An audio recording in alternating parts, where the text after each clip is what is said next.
Programang ito ay rated SPG. Striktong patnubay at gabay ng magulang ang kailangan. Maaaring may masiselang tema, lengguwahe, karahasan, sexual, horror o droga na hindi angkop sa mga bata.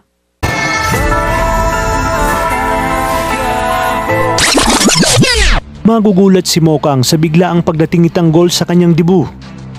Tinanong ni Enteng si Tanggol kung anong magiging diskarte nila sa gaganaping debu ni Mokang dahil mukha silang pipitsuging kumpara sa mga yayamanin at magagandang lalaki na classmate ni Mokang.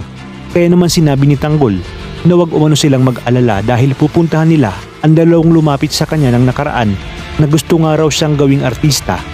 Maya-maya pa ay nakarating na sila kay Jessa at agad naman silang tinulungan ni Jessa sa kanilang mga susuotin kung saan mag-aamoy at magmumukhang mayaman umano sila. At dumating na nga ang pinakahihintay ng lahat, ang pinakamahalagang araw sa buhay ni Mokang, kung saan dumating na sina JP kasama ng buong tropa. At dahil naipangako naman ni Sarah na pupunta sila ay wala na siyang nagawa kundi umattend na lang. Sinabi ni Sarah sa kanyang mga kaibigan na hindi siya makakapayag na hindi makabawi kay Mokang dahil sa ginawang pagpapahiya nito kay JP ng mga tambay kina Mokang. Kaya naman dito ay nagplano silang pahiyain si Mokang sa mismong kaarawan nito.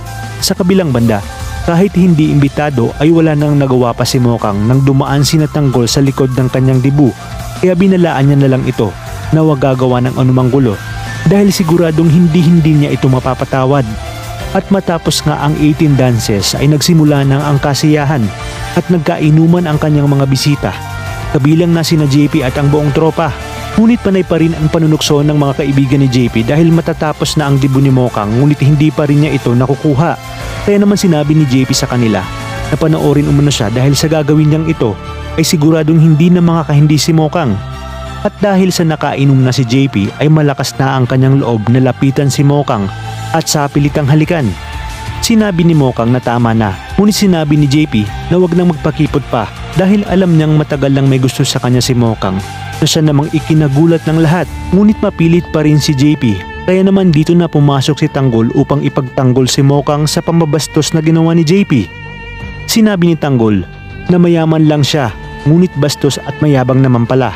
At dito nga ay pinatikim ni Tanggol ng masigit pa sa ginawa niya kay David, si JP, gamit ang kanyang kamao at walang humpay na pinagsusuntok, sipa at tadyak ang ginawa niya kay JP.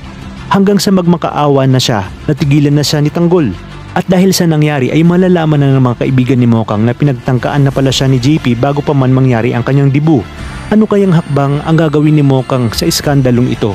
Mapapatawad na kaya niya si Tanggol dahil sa pagligtas nito sa kanya? Kaya namang kapit lang kapamilya dahil marami pa tayong dapat abangan dito lang sa bagong paborito ng sambayanan, ang FPJs, Batang Quiapo.